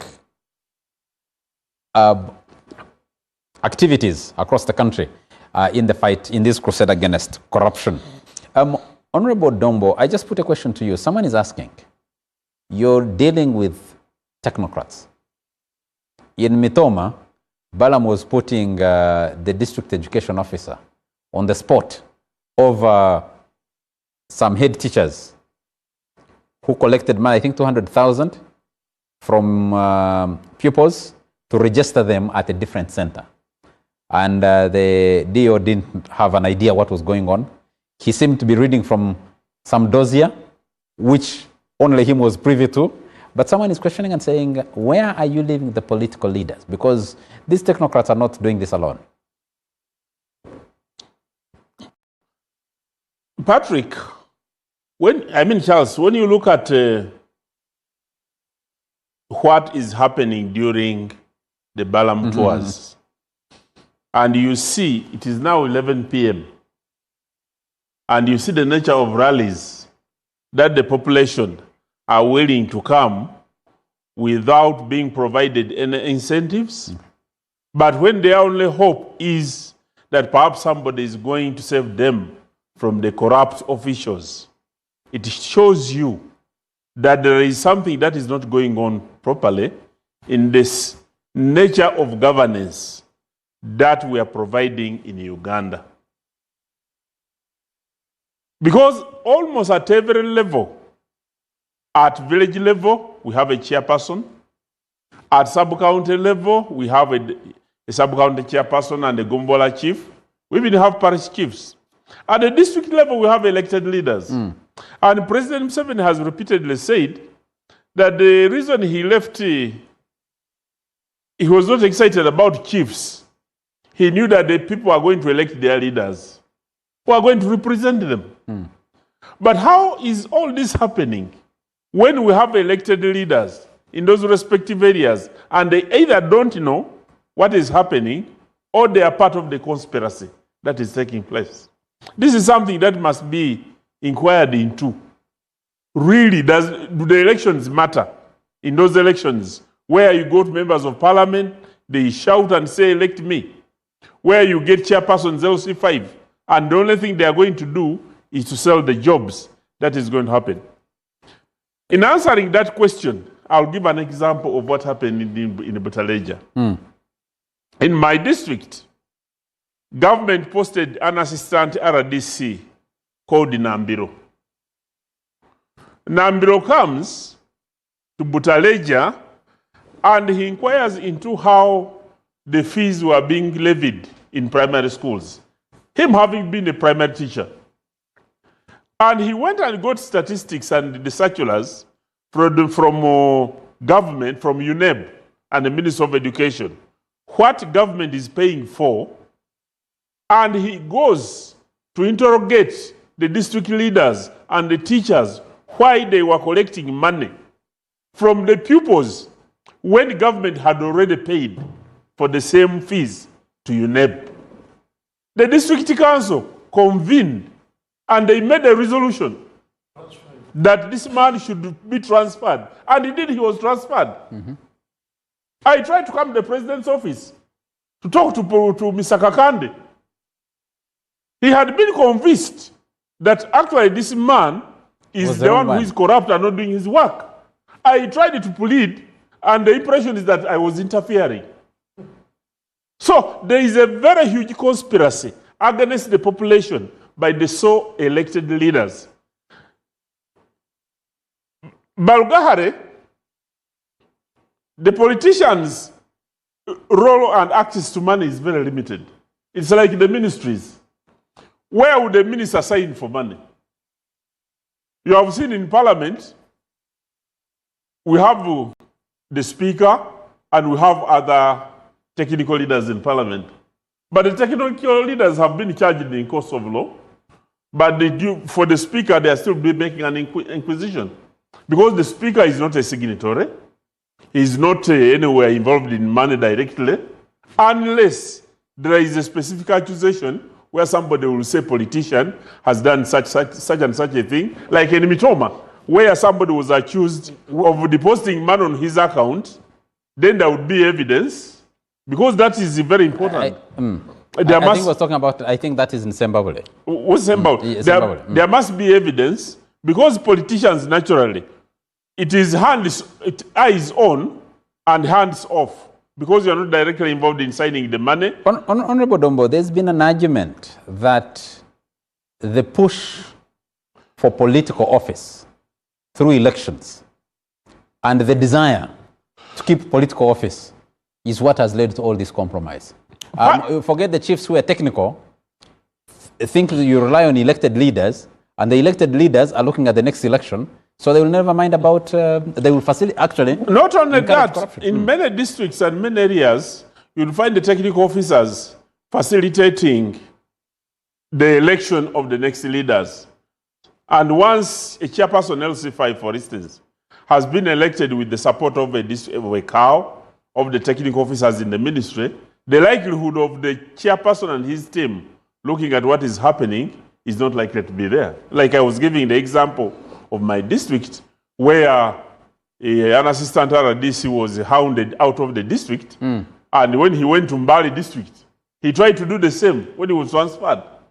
The entire leadership of Mbali region ganged against this young man when he raised the issues of corruption in schools. There is a possibility that some of these areas, the elected leaders themselves, are either compromised or are continuous beneficiaries of the corruption that is taking place in the respective areas. So as a country, not government, as a country, we need to reflect our type of politics. Is it serving the purpose which it is intended? Because even in situations where we have... Is that a conversation you're having at the Secretariat? Is that a conversation you're having within the caucus of the NRM in Parliament? Is that a conversation you're having in the Central Executive Committee? Recently, the NRM caucus sat, and you saw the number of resolutions that were passed when it sat in Mnyonyo.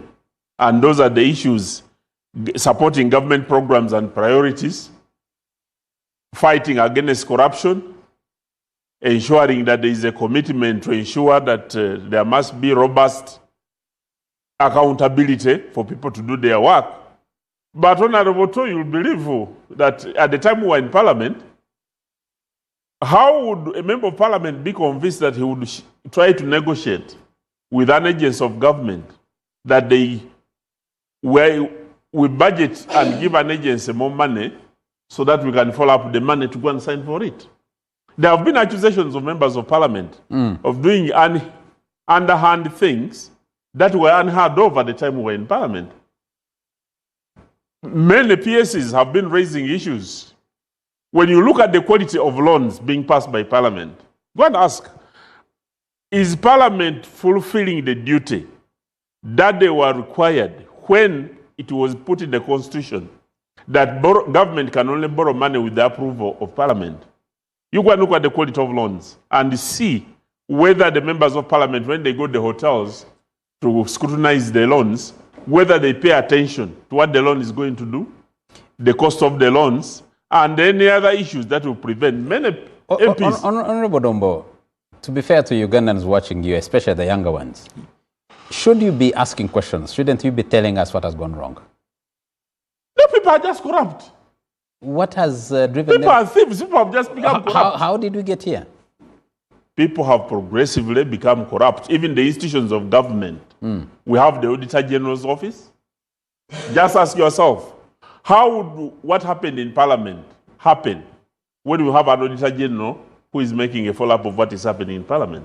Because there was a collapse. There is malaise in all the institutions of government, including the anti-corruption agencies themselves that are supposed to fight against corruption.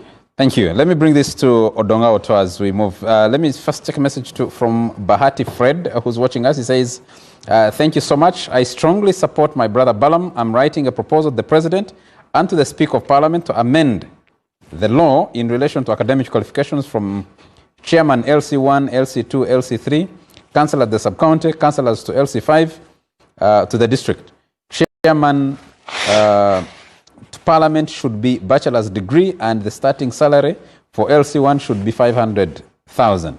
This proposal intends to achieve some of the following: ease monitoring and supervision of government projects from the lowest unit of leadership, create employment of about 100,000 graduates, increase household income, increase the tax base, curb or reduce corruption. I thought the elites, the educated ones are, is there a line?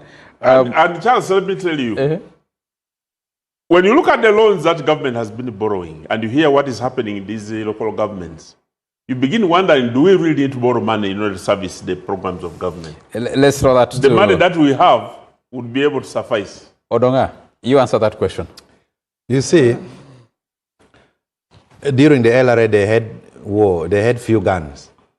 At times, they are confronting a mighty UPDF. The UPDF would have like 600 AK-47s. So, because the rebels may have like 20 guns, so what they would do, they would abduct young people who would be hitting saucepans together with the guns. Hey, arrested! So that they sound many. Yet some are carrying saucepans, yet minority have guns. I see what Balaam is doing is the same to that. He's bringing up, the word is euphoria. He's doing a good thing. He's bringing back euphoria. He's bringing back hope to Ugandans that corruption can be fought. But I want to say, the DPP has failed Ugandans. The CID have failed Ugandans. The police, you have failed Ugandans. The Inspectorate of Government, you have failed Ugandans. Human Rights Commission, you have failed Ugandans. The story does not end there. What Balaam is doing is what Honorable Miru Paul should be doing. Where is the Public Accounts Committee of Parliament? Where is the Local Government Accounts Committee of Parliament? Where is the Government Assurance Committee of Parliament? Where are the members of Where Parliament? is the COSASE Committees of Parliament? What Balaam is doing is what the British designed Uganda to do. That is why all the accountability committees are left to the opposition members of Parliament, so that you squeeze government and show that government is rotten. Now, if you hear the speech of Honorable Balaam Atene, now, you may think is the leader of opposition in parliament. Everything is absolutely rotten. Now, what Balaam is doing is just making money for the CID and police. Because his approach is very rowdy. Arrest this one, record a statement. The moment he leaves, they will start saying, how much can you give? The same detective, the same investigators, the same IGG, they will say, what is the charge on this man? 200 million. Let him first bring 50 if he wants bail. I saw him order cancellation of bond, police bond on someone. It's just, it's just bringing business for those state actors. So what I think, this decentralization has decentralized corruption. We need to revisit the whole philosophy of decentralization. Absolutely. Because, ask yourself, we have made you to have your government in Pade. You elect your LC5. You elect the LC, the Service Commission, the District Service Commission. You have the PAC. You have the Local Government Accounts Committee in the local council. But there is still theft. For example, my home district, Pade. The former chairman, LC5, bought a TV screen, 18-inch. It is at 17 million. The TV, I can even buy at 800,000. Now, when Balaam was going to Pade, they organized to welcome him. 18-inch or 8? This size here, the small one. The small one. 32-inch. 32-inch, which is 800,000. It is in the office of the LC5 chairman. It is bought at, 16 million shillings. Now, when Balaam is going to Pade, they organized people to welcome him. He was just enjoying traditional dancers. He left the whole district without even going to say who procured this. And you'll find that the political leaders influence the civil servants to approve certain figures, and then they give the money back to them. So maybe we need to centralize recruitment of all civil servants. We may have to abandon the idea of local staffs, because some local governments, for example, one in Lira, it is only relative, friends, and in-law. Strictly, recruited. You don't give 5 million shillings, you don't get the job. So people are recruiting only their relatives. So the whole local government needs to be revisited. We may have to get back to parliament. We need to centralize recruitment of all civil servants at local government level, and then we transfer them. We move the one from Butaleja, take to Jinja. We remove from Jinja, we take to Pade. But otherwise... Isn't that already happening in respect of chief administrative officers? Yeah, but the recruitment is controlled at the center. Actually, I am very happy when the Ministry of Local Government issued directive that they will be procuring everything from the center, including stationaries and pens. Because the level of corruption down there is... Wouldn't you centralize corruption then? Or is that assuming that corruption is only limited to the local governments? But as of now... What is talking about the 740 billion, but we're not looking at the corruption at the 60-something billion, because if you also interrogate it, trillion. You raise the argument, local government is only responsible for 6 trillion.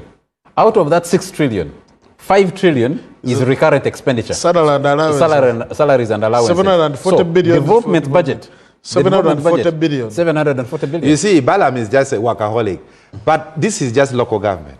We don't have to touch all other ministries. Ministry of Foreign Affairs. We have a whole ambassador who attempted to sell government property. We have an ambassador in Europe, I don't want to mention the country, who picks allowances that is going, because Uganda government is poor. So you appoint one ambassador, they give 10 countries.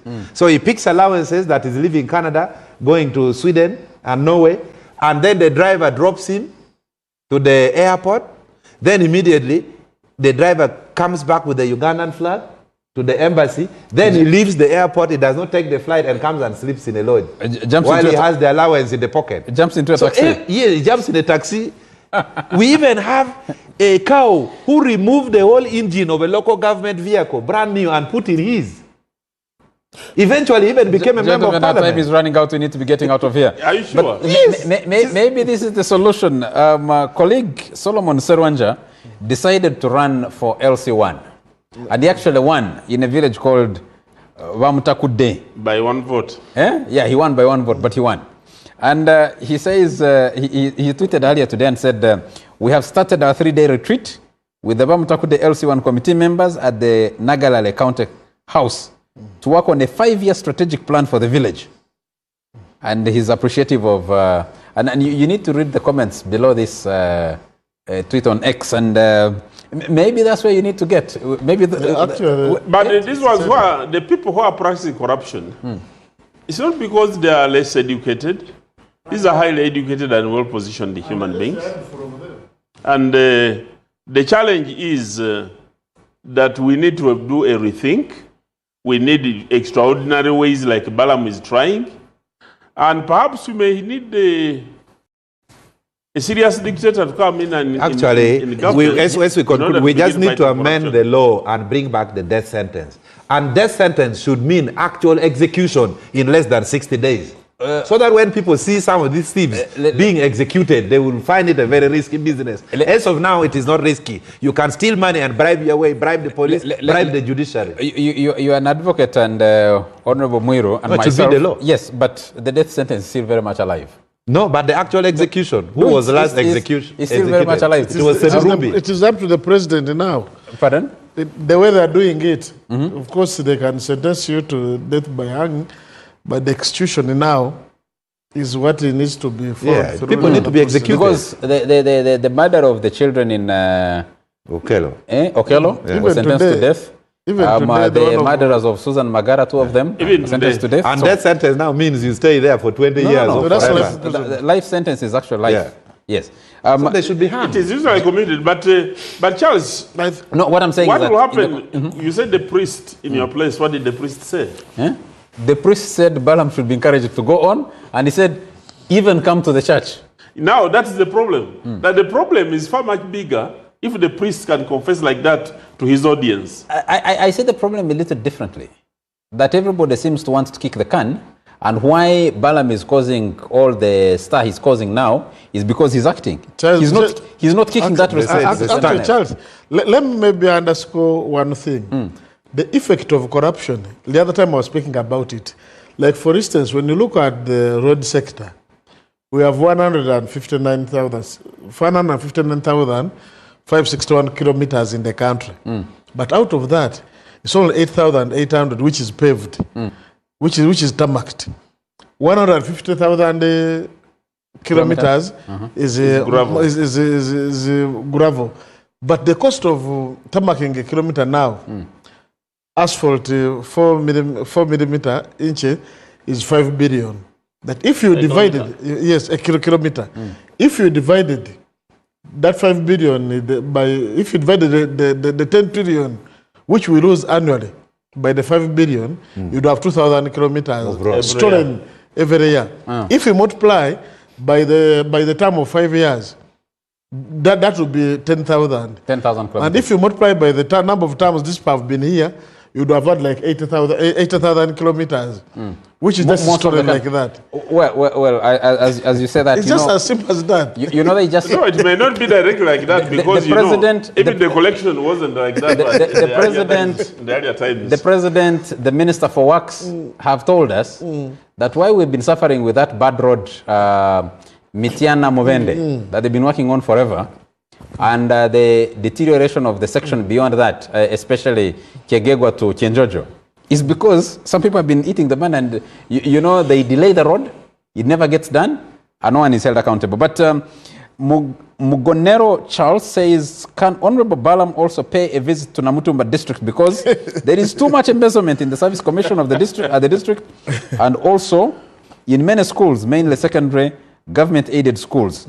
Someone says, Vibes Montana says, don't overwork Balaam. He is busy in Pakwach. I have taken that Vibes Montana, and gentlemen, we need to be getting out of here. I need us to circle back as you conclude. Yes. Each one of you agree with 30 seconds. Yes. So that is 1.5 minutes. Starting with you, Honorable Paul Muiru, on the question of the place of national dialogue in a political context as we end the show. Well, for me, because given what is taking place, it is just a clear indication that we are almost becoming a failed state. So the earlier we started engaging, the better. The only question would be, now you dialogue with you, because there seem to be now very many power centers within the ruling government, I don't know who exactly is in charge. Thank you. Dombo. Politics is about dialoguing. It doesn't require a law, because even if you made a law, even if you went to the structured provisions under the Constitution, every day people must talk to one another. The opposition members prefer talking to each other or across the aisle on issues where there is money and something that will benefit them. But we should go beyond that so that people bring the hearts together and we improve governance in the country and we give hope to the people of Uganda. The Honorable Dongota? Raila Odinga won the presidency, but he was made the Prime Minister, Executive Prime Minister of Kenya. I see nothing absolutely wrong with President Museveni reaching out to Bobi Wine and making him the Prime Minister or Minister of Foreign Affairs, even reaching out to Semuju. Because if you have started running, supposing someone else, maybe Mwozi, becomes the next president, will you be in exile for another 40 years? So you should never close the doors for negotiation, no matter how slim it is. And forgiveness is the art of the strong. Did you tell us last week that you move with your passport? Oh, yeah. All the time? Yeah. Planning to do what? Should I show you? No. Why do you keep your passport on you? It is mine, because it is mine. I have to move with it whenever I want. It is my document. You told us last week that you told us last because week this country is not this country is not a safe place. So the moment you have political thinkers running out of the country, it's not healthy. So we need a dialogue so that Bobi Wine can come back, continue with his industry. Semuju can come back to his beautiful home he's trying to sell. Living in exile is not easy. Some of us tried.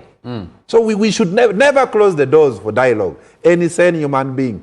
And President Museveni, you are the strongest. And forgiveness is the art of the strong. He should extend the olive branch first. And Dombo, when you meet him, you tell him I said that.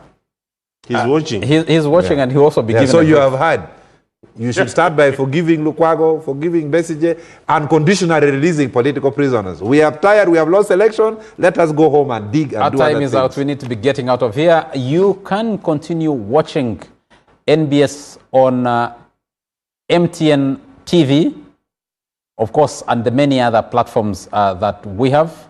You continue engaging on our social media platforms and give us your suggestions, give us your questions, give us your comments. We'll pick them up and share them with the wider audience and address those that we need to address. Thank you very much, gentlemen. The Honorable Odonga Oto. Thank you very much, Emmanuel Lumala Dombo. And thank you very much, the Honorable Paul Muiru. Thank you very much to all of you for joining us this evening.